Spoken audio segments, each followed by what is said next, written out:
नमस्कार दोस्तों, साहित्य ज्ञान क्लासेस में हार्दिक स्वागत है आपका। आज के सत्र में हम अध्ययन कर रहे हैं भारतीय एवं पाश्चात्य काव्यशास्त्र। भारतीय एवं पाश्चात्य काव्यशास्त्र से महत्वपूर्ण प्रश्न और सभी प्रश्न PYQs हैं और सभी प्रश्न व्याख्या सहित हैं। UP TGT, PGT, assistant professor, NVS, KVS, DSSB Delhi, जो सभी परीक्षाओं में आए हुए प्रश्न हैं ये, और सभी प्रश्न व्याख्या के साथ दिए हुए हैं। तो हम उन प्रश्नों का अध्ययन करेंगे और चलो देखते हैं। प्रश्न 1 है, अंतःकरण की वृत्तियों के चित्र का नाम कविता है। यह काव्य लक्षण किसने प्रस्तुत किया है? और ये प्रश्न यूपी टीजीटी 2021 का प्रश्न है और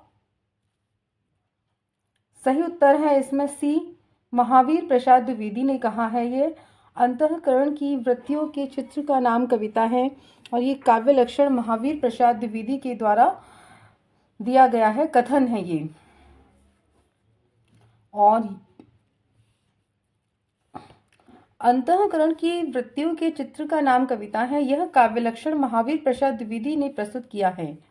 महावीर प्रसाद द्विवेदी हिंदी के महान साहित्यकार, पत्रकार और युग प्रवर्तक थे। इनका जन्म मई 1864 ईस्वी रायबरेली उत्तर प्रदेश तथा निधन दिसंबर 1938 में हुआ था। इन्होंने 17 वर्ष तक हिंदी की प्रसिद्ध पत्रिका सरस्वती का संपादन किया। हिंदी साहित्य में अतुलनीय योगदान के कारण आधुनिक हिंदी साहित्य का दूसरा जो युग है, द्विवेदी युग, जिसका समय है 1900 से 1918 ईस्वी तक, इन्हीं के नाम से जाना जाता है। महावीर प्रसाद द्विवेदी के नाम से द्विवेदी युग का नाम पड़ा है। आचार्य शुक्ल ने कविता क्या है शीर्षक निबंध कविता को जीवन की अनुभूति कहा है। जयशंकर प्रसाद ने सत्य की अनुभूति को ही कविता माना है। महादेवी वर्मा कहती हैं कविता कवि विशेष की भावनाओं का चित्रण है। ये कथन है जो बहुत ही महत्वपूर्ण है। अगला प्रश्न है, हिमाद्रि तुंग श्रृंग से प्रबुद्ध शुद्ध भारती, स्वयं प्रभा समुज्ज्वला स्वतंत्रता पुकारती। प्रस्तुत पंक्तियों में काव्य का कौन सा गुण मौजूद है? और ये प्रश्न यूपी टीजीटी 2021 का प्रश्न है और सही उत्तर है इसमें बी, ओज गुण। हिमाद्रि तुंग श्रृंग से प्रबुद्ध शुद्ध भारती, स्वयं प्रभा समुज्ज्वला स्वतंत्रता पुकारती, पंक्तियों में ओज गुण मौजूद हैं। प्रस्तुत पंक्तियां जयशंकर प्रसाद के नाटक चंद्रगुप्त के छठे दृश्य में हैं और वीररस का ये प्रेरणादायक गीत है। ओज गुण क्या होता है? ऐसी कवि रचना या ऐसी काव्य पंक्तियां जिनको पढ़ने से चित्त में या यानी मन में जोश, वीरता, उल्लास आदि भाव उत्पन्न हो जाए, वह ओज गुण युक्त काव्य रचना या कविता मानी जाती है। वीर, रौद्र, भयानक, विवत्स रसों की रचना में भी ओज गुण पाया जाता है। अगला प्रश्न है, ऐतिहासिक भौतिकवाद किस दार्शनिकवाद का सिद्धांत है? और ये प्रश्न UKPSC लेक्चर 2020 का प्रश्न है और सही उत्तर है इसमें बी, मार्क्सवाद। जो ऐतिहासिक भौतिकवाद है वह मार्क्सवाद का दार्शनिक सिद्धांत है। व्याख्या देखते हैं प्रश्न की। ऐतिहासिक भौतिकवाद मार्क्सवाद का सिद्धांत है। मार्क्सवाद या साम्यवाद एक ही विचारधारा के दो नाम हैं, जिसे क्रांतिकारी समाजवाद और वैज्ञानिक समाजवाद भी कहा जाता है। मार्क्सवाद या साम्यवाद का प्रतिपादन कार्ल मार्क्स और फ्रेडरिक एंजल्स नामक दो यूरोपीय चिंतकों ने 19वीं सदी में किया था। मार्क्सवाद के दो प्रमुख सिद्धांत हैं, द्वंद्वात्मक भौतिकवाद और ऐतिहासिक भौतिकवाद। द्वंद्वात्मक भौतिकवाद का संबंध प्रकृति और जगत के नियमों की व्याख्या है, जबकि ऐतिहासिक भौतिकवाद मनुष्य के संपूर्ण इतिहास की व्याख्या प्रस्तुत करता है। आइए रिचर्ड्स के महत्वपूर्ण सिद्धांतों में से एक है और ये प्रश्न UKPSC लेक्चर 2020 का प्रश्न है और सही उत्तर है सी, संप्रेषण सिद्धांत है वो रिचर्ड्स ने दिया है। इवोर आर्मस्ट्रांग रिचर्ड्स के दो सिद्धांत विशेष उल्लेखनीय है, संप्रेषण सिद्धांत और दूसरा है उनका मूल्य सिद्धांत। संप्रेषण सिद्धांत को संप्रेषण क्रिया का सिद्धांत भी कहा जाता है। रिचर्ड्स का मानना है कि किसी अन्य व्यक्ति की अनुभूति को अनुभूत करना ही प्रेषणीयता है।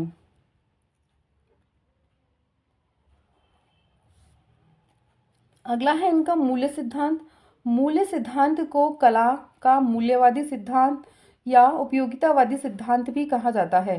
रिचर्ड्स ने ब्रैडले के कला के लिए है सिद्धांत का खंडन करते हुए कला व नीति का परस्पर संबंध स्वीकार किया है। पाश्चात्य विद्वान काव्यशास्त्र के प्रमुख सिद्धांत और उनके जो प्रवर्तक हैं और कौन कौन से वाद प्रचलित हैं उनका हम अध्ययन करते हैं। प्रत्ययवाद और अनुकरण जो सिद्धांत दिया है ये प्लेटो ने दिया है, प्रवर्तक इसके प्लेटो हैं। अभिव्यंजनावाद क्रोचे, कल्पना सिद्धांत कॉलरिज, विखंडनवाद या उत्तर संरचनावाद दिया है वो जैक देरेदा का है। प्रतीकवाद सिद्धांत वादलेयर, निर्वैयक्तिकता का सिद्धांत इलियट, विरेचन अनुकृत्य त्रासदी का जो सिद्धांत दिया है वो अरस्तु ने दिया है। अरस्तु ने 3 दिए हैं, विरेचन, अनुकृति और त्रासदी। तो आपको याद रखना है कि कौन से सिद्धांत का प्रवर्तक कौन है और इससे कई बार परीक्षाओं में प्रश्न आते हैं। मुख्यतः प्लेटो के आते हैं प्रत्यय और अनुकरण, और विरेचन और अनुकृति त्रासदी अरस्तु के। अगला प्रश्न है निम्नलिखित में से एक रिसर्च की रचना नहीं है तो कौन। ये प्रश्न यूपीपीएससी जीडीसी 2021 का प्रश्न है और सही उत्तर है इसमें सी बायोग्राफिया लिटरेरिया। सही उत्तर है बायोग्राफी लिटरेरिया। ये रिसर्च की रचना नहीं है, अपितु कॉलरिज की रचना है। The principle of literary criticism, the meaning of meaning, Coleridge on the imagination आदि रिसर्च की रचना है। इन्होंने सौंदर्य शास्त्र का सिद्धांत दिया है। कॉलरिज एक प्रत्ययवादी दार्शनिक हैं। इनकी अन्य रचनाएं हैं church and state, the friend, aids to reflection. अगला है प्रश्न संलक्ष्य क्रम व्यंग्य भारतीय काव्यशास्त्र के किस संप्रदाय का भेद है। वक्रोक्ति संप्रदाय, ध्वनि संप्रदाय, अलंकार संप्रदाय, रस सिद्धांत। और ये प्रश्न यूपीपीएससी जीडीसी 2021 का प्रश्न है और सही उत्तर है इसमें ध्वनि का। संलक्ष्य क्रम व्यंग्य भारतीय काव्यशास्त्र के ध्वनि सिद्धांत का एक भेद है। भारतीय काव्यशास्त्र में अभिधा मूला ध्वनि के 2 भेद किए हैं। कौन कौन से। संलक्ष्य क्रम व्यंग्य ध्वनि और दूसरी है असंलक्ष्य क्रम व्यंग्य ध्वनि। ध्वनि सिद्धांत के प्रवर्तक हैं जो आनंदवर्धन है। इन्होंने ध्वन्यालोक नामक ग्रंथ की रचना की है। आनंदवर्धन का जो ग्रंथ है उसका नाम है ध्वन्यालोक। अगला प्रश्न है रस सिद्धांत के प्रवर्तक आचार्य कौन है। आचार्य मम्मट, आचार्य विश्वनाथ, आचार्य जगन्नाथ, आचार्य भरत मुनि। और ये प्रश्न यूकेपीएससी लेक्चर 2020 का प्रश्न है और सही उत्तर है डी, इसमें आचार्य भरत मुनि। रस सिद्धांत के जो प्रवर्तक हैं वो आचार्य भरत मुनि हैं। रस सिद्धांत के प्रवर्तक आचार्य भरत मुनि हैं। भारतीय काव्यशास्त्र का सर्वाधिक प्राचीन जो संप्रदाय है वो रस संप्रदाय है। आचार्य भरत मुनि ने रस और भाव का विवेचन अपने ग्रंथ नाट्यशास्त्र के 6 और 7 अध्याय में किया है। तो ये भी बनता है कि आचार्य भरत मुनि ने रस और भाव का जो विवेचन किया है अपनी ग्रंथ नाट्यशास्त्र में कौन से अध्याय में किया है। तो 6 और 7, 6 और 7वें अध्याय में। और भरत मुनि की जो ग्रंथ का नाम है वो नाट्यशास्त्र है।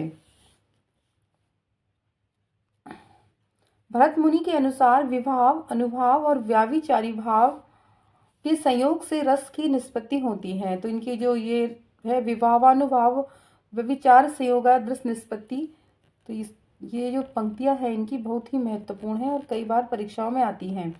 विभाव अनुचय यानी विभाव, अनुभाव, व्याविचारी भाव के संयोग से रस की निष्पत्ति होती है। तो ये पंक्ति है भरत मुनि की।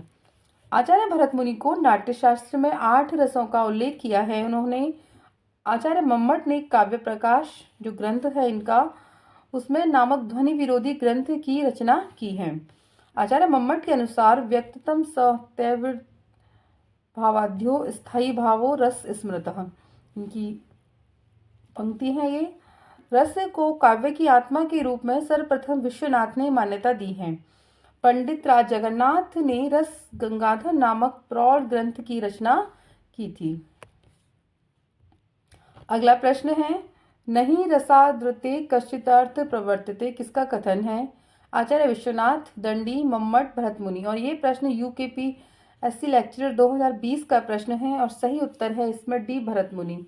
नहीं रसादृते कश्चिदर्थ प्रवर्तते आचार्य भरत मुनि का कथन है।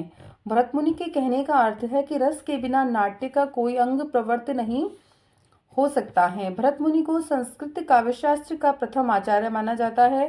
भरत मुनि की रचना है नाट्यशास्त्र, जिसमें नाटक के सभी पक्षों का विवेचन किया गया है। भरत मुनि ने नाट्यशास्त्र को पंचम वेद भी कहा है। 4 वेद तो वो हो गए, ऋग्वेद, अथर्ववेद, सामवेद और यजुर्वेद, और इसमें एक जो वेद जोड़ा है वो कौन सा है? नाट्यशास्त्र। इसे पंचम वेद भी कहा है। आचार्य मम्मट ने रस को ध्वनि का एक भेद, असंलक्ष्य क्रम, व्यंग ध्वनि में स्थान दिया है। इन्होंने रस की परिभाषा इस प्रकार दी है: व्यक्ततम सतैर्भावाद्यो स्थायी भावो रस स्मृतः। आचार्य विश्वनाथ ने रस को निम्न प्रकार से परिभाषित किया है: विभावे पुनभावेन व्यक्तम संचारिणी तथा रसतामेति रत्यादि स्थायी भाव सचेत साम। आचार्य दंडी के अनुसार माधुर्य गुण रस का पर्यायवाची है। इन्होंने रस की सत्ता को ग्रामत्व दोष के परिहार में ही माना है। दंडी के अनुसार सभी अलंकारों का ध्येय काव्य को रस में बनाना है। अगला प्रश्न है, पाश्चात्य काव्यशास्त्र इतिहास, सिद्धांत और वाद पुस्तक के लेखक कौन हैं? पाश्चात्य काव्यशास्त्र इतिहास, सिद्धांत और वाद जो पुस्तक है वो किसकी है? और ये प्रश्न हरियाणा असिस्टेंट प्रोफेसर भर्ती परीक्षा 2017 का प्रश्न है और सही उत्तर है ए, डॉक्टर भगीरथ मिश्र की पुस्तक है ये। पाश्चात्य काव्यशास्त्र इतिहास, सिद्धांत और वाद पुस्तक के लेखक डॉक्टर भगीरथ मिश्र हैं। लेखक एवं ग्रंथ, रिचर्ड्स का ग्रंथ है science and poetry, doctor Nagendra का है रस सिद्धांत और गुलाब राय ने दिया है सिद्धांत और अध्ययन।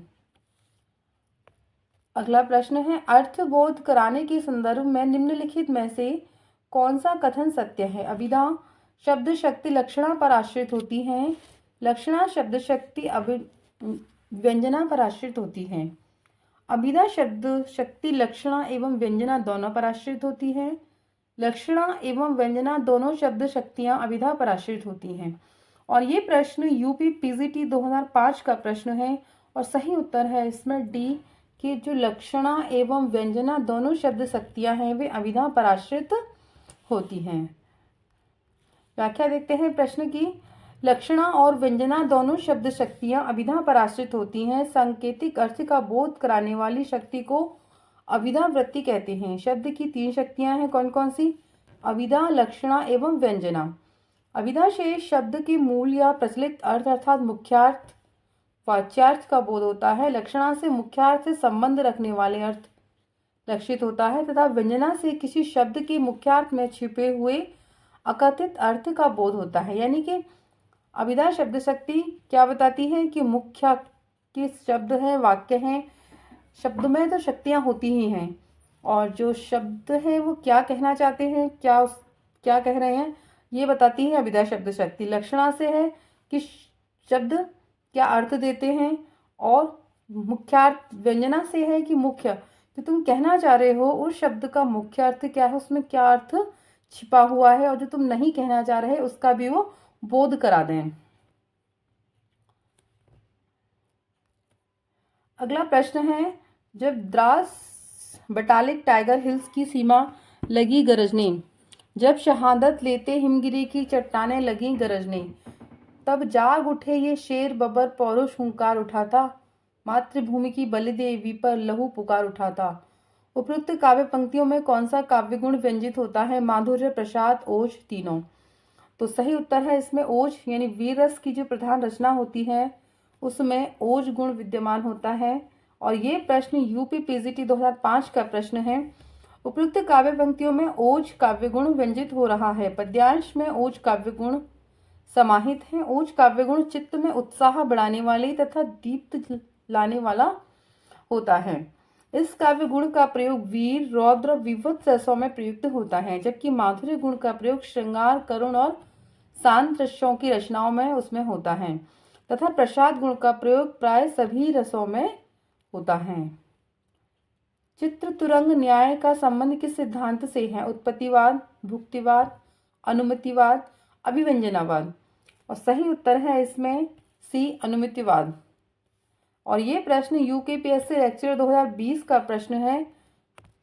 और व्याख्या देखते हैं। चित्र तुरंग न्याय का संबंध अनुमितिवाद सिद्धांत से है। अनुमितिवाद जो सिद्धांत है उसके प्रवर्तक श्री शंकुक हैं। आचार्य शंकुक के अनुसार सामाजिक चित्र तुरंग न्याय से नाटक में रस की अवस्थिति मानकर रस का अनुमान करते हैं। भरतमुनि के जो रस सूत्र के प्रख्यात व्याख्याकार, उन पर प्रभाव डालने वाले दर्शन और उनकी व्याख्याएं कौन कौन सी हैं? आचार्य दिए हैं इधर। आचार्य दर्शन और उनकी व्याख्या किस प्रकार की गई है? भट्ट रोलट ने जो दर्शन दिया है वो मीमांसा है और इसकी व्याख्या उत्पत्तिवाद या आरोपवाद सिद्धांत से होती है। श्री शंकुक ने दिया है न्याय और इसका सिद्धांत है अनुमितिवाद। भट्ट नायक ने दिया है सांख्य दर्शन, भुक्तिवाद और जिसे भोगवाद कहा जाता है। अभिनव गुप्त जो शैव दर्शन दिया है इन्होंने और इसका संबंध है अभिव्यक्तिवाद सिद्धांत से। आचार्य भट्ट लोलट को भरत के रस सूत्र का प्रथम व्याख्याता माना जाता है। अगला प्रश्न है, प्रसिद्ध रस सूत्र है जो विभावानुभाव्यचारी संयोगादृश निष्पत्ति के प्रतिपादक आचार्य है भर्तहरि, रुद्रट, भरतमुनि, दंडी। और ये प्रश्न यूकेपीएससी लेक्चरर 2020 का प्रश्न है और सही उत्तर है इसमें सी, भरतमुनि ने ये पंक्तियां दी हैं। इस रस सूत्र जो दिया है इसके प्रतिपादक आचार्य भरतमुनि हैं। भरतमुनि के अनुसार विभाव, अनुभाव और व्यभिचारी के भाव के संयोग से रस की निष्पत्ति होती है। आचार्य भरतमुनि रस संप्रदाय के आचार्य प्रवर्तक आचार्य हैं। भरतमुनि ने अपने नाट्य शास्त्र में भावों की संख्या 49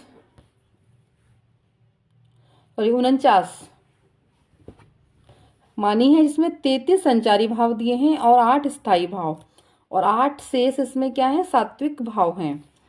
भरतमुनि ने 8 रसों का उल्लेख किया है। तो आपको ये प्रश्न आता है, इसमें संचारी भाव पूछे जाते हैं कि भरतमुनि ने अपने जो रसों भावों की संख्या मानी है वो 49 मानी है और संचारी भाव 33 और स्थायी भाव कितने दिए हैं, 8। और भरतमुनि ने 8 रसों का उल्लेख किया है। दंडी ने भी 8 रसों का उल्लेख किया है। रुद्रट ने अलंकारवादी होते हुए भी रसों का अलंकारों से भिन्न मानते हुए उनका विवेचन किया था। इन्होंने रस के अनुकूल रीतियों और वृत्तियों के प्रयोग पर बल दिया था। रुद्रट ने शांत और प्रयाण नामक 2 रसों को जोड़कर इनकी संख्या 10 कर दी है। अगला प्रश्न है, रीति संप्रदाय के प्रवर्तक आचार्य कौन हैं? और ये प्रश्न यूकेपीएससी लेक्चरर 2020 का प्रश्न है कि रीति संप्रदाय के प्रवर्तक आचार्य कौन हैं? वामन, मम्मट, भामा और दंडी। तो रीति संप्रदाय के जो आचार्य हैं वो वामन हैं और सही उत्तर है इसमें ए। प्रमुख संप्रदाय और उनके आचार्य से कई बार प्रश्न आते हैं।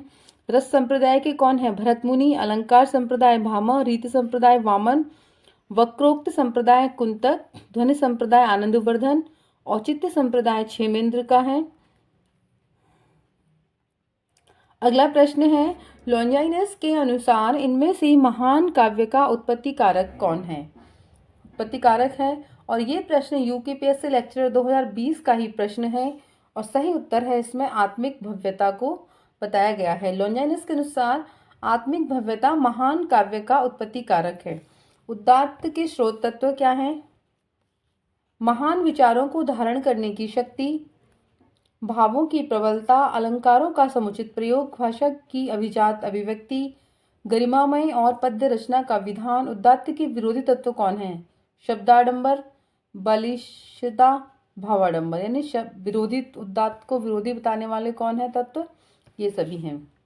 अगला प्रश्न है, कैथारसिस जो विरेचन शब्द मूलतः संबंधित हैं और ये प्रश्न UPPSC GDC 2021 UKPSC lecturer 2020 GDC exam 2020 का प्रश्न है।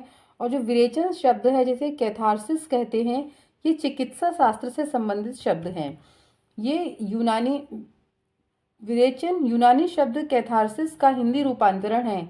विरेचन और कैथारसिस चिकित्सा शास्त्र के परिभाषित शब्द हैं। कैथारसिस शब्द का प्रयोग दुखांत के अभाव के प्रसंग में आता है। काव्यशास्त्र में प्रयुक्त विरेचन शब्द के अर्थ कौन कौन से हैं? विरेचन का अर्थ है मानसिक या भावात्मक, दूसरा है कलात्मक। अरस्तु के अनुसार भावों का दमन हानिकारक व अहित है, यानी अहितकर है। उसका संतुलन जीवन के लिए अनिवार्य है। अरस्तु ने करुणा और भय को परस्पर जुड़ा हुआ माना है। अरस्तु ने 3 सिद्धांतों का प्रतिपादन किया है। कौन सा? अनुकरण, त्रासदी और विरेचन। अगला प्रश्न है, आचार्य क्षेमेंद्र ने औचित्य के कितने अंग निर्धारित किए हैं? और ये प्रश्न यूकेपीएससी लेक्चर 2020 का प्रश्न है और सही उत्तर है ए 28। आचार्य क्षेमेंद्र ने औचित्य के 28 अंग निर्धारित किए हैं। आचार्य क्षेमेंद्र औचित्य संप्रदाय के प्रवर्तक हैं। औचित्य शब्द का अर्थ है उचित का भाव, यानी औचित्य का है उचित का भाव होना। और आचार्य क्षेमेंद्र की जो पंक्ति है वो कौन कौन सी हैं? उचित बाहुर्चार्यात् सदृशं किलं यस्यतः उचितस्य च यो भावोत्तौचित्य प्रचक्षते। ये जो आचार्य क्षेमेंद्र ने पंक्तियां दी हैं, क्षेमेंद्र ने औचित्य को काव्य का प्राण तत्व स्वीकार किया है। क्षेमेंद्र ने लिखा है कि औचित्यम रस सिद्धस्य स्थिरम काव्यस्य जीवितम। औचित्यम रस सिद्धस्य स्थिरम काव्यस्य जीवितम। आचार्य क्षेमेंद्र ने औचित्य के 27 भेद किए, वो कौन कौन से हैं? पद, वाक्य, प्रबंध, गुण, अलंकार, रस, क्रिया, कारक, लिंग, वचन, विशेषण, उपसर्ग, निपात, देश, काल, कुल, व्रत, तत्व, सत्व, अभिप्राय, विभाव, सार संग्रह, प्रतिभा, विचार, नाम, आशीर्वचन और प्रत्यय। 27 हो रहे हैं यहाँ पर तो, पर आयोग ने इसको 28 माना है, तो वहाँ पर जो सही उत्तर होगा इसका वो 27 होंगे। यहाँ पे ऑप्शन में दिया नहीं है, तो 27 के जो निकट है वो संख्या 28 ही है, तो इसे सही माना जाएगा। तो आज के सत्र में इतना ही। उम्मीद करती हूँ कि सत्र आपको अच्छा लगा होगा। अच्छा लगा है तो लाइक कीजिए, चैनल को सब्सक्राइब कीजिए, शेयर कीजिए और कमेंट्स कीजिए। Thank you.